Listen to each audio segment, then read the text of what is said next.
What do I do when I see a prodigal drift in my teenager? You've raised your child in the church, had conversations that point them to the truth, and led them as best as you can as a parent. Now you see them making choices that move against what you both know to be good and true. What do we do as parents when we see our teenagers experiencing a prodigal drift? Let me encourage you that if you are thinking through this at all, it shows that you've taken notice of your teenager's life and you're seeking to do your part as a parent. Sometimes parents can be guilty of seeing their children's lives too harshly, and sometimes they ignore their bad choices altogether. We should begin by recognizing that your teenager's life, like your own, is a work in progress, and you want what is best for them. I shared with a couple of parents recently how much I loved looking back at pictures of my kids that pop up on my phone from when they were much younger and smaller. To my surprise, they did not share the same feeling because they lamented how far they felt like their teenager had strayed from those days of relative innocence. The thoughts come flooding in. What went wrong? What else could I have done? The pain you feel is very real. Did you know that the Bible even talks about the kind of pain that you were feeling?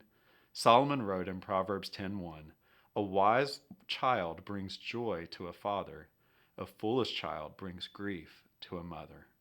Solomon was filled with great wisdom, but he faced the same kinds of struggles in parenting that we do today. While the grief we face is real, we still have a big role to play in their lives. The first step to parenting your prodigal well is to process feelings of guilt and frustration. Recognize that while you can control your words and actions and how you have led your children, you cannot control their responses. We must be careful not to vent frustration toward our teenagers or allow our hurt to drive our parenting choices. Find a friend that you can process this pain with, or consider an exercise like journaling to get these thoughts and emotions out into the open before they spill over in unhealthy ways in your home. Parents who are spiritually growing and emotionally healthy have a much better shot at leading their teens towards spiritual and emotional health. We encourage you to take time to talk with someone, read books, or leverage some of the resources for parenting facing this challenge.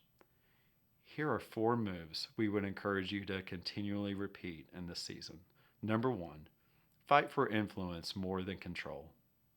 As a parent of a teen, you are in that difficult place of not being able to see your will carried out in their life.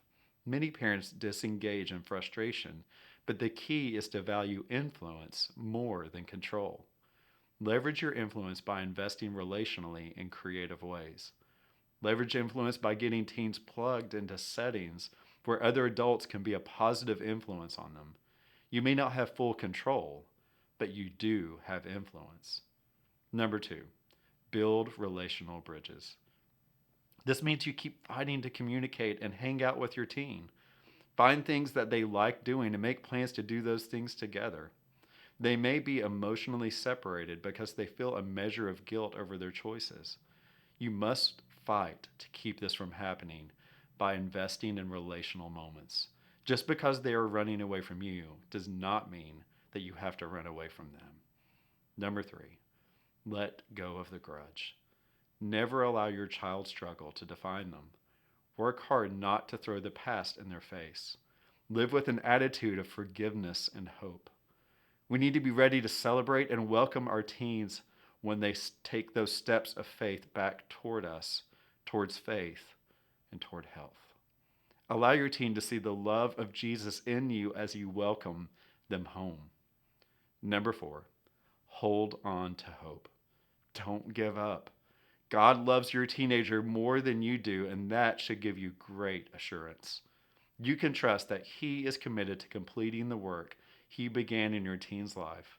Begin praying in hope today for God's work in the heart of your teenager, and look for ways to deepen your own faith in this season.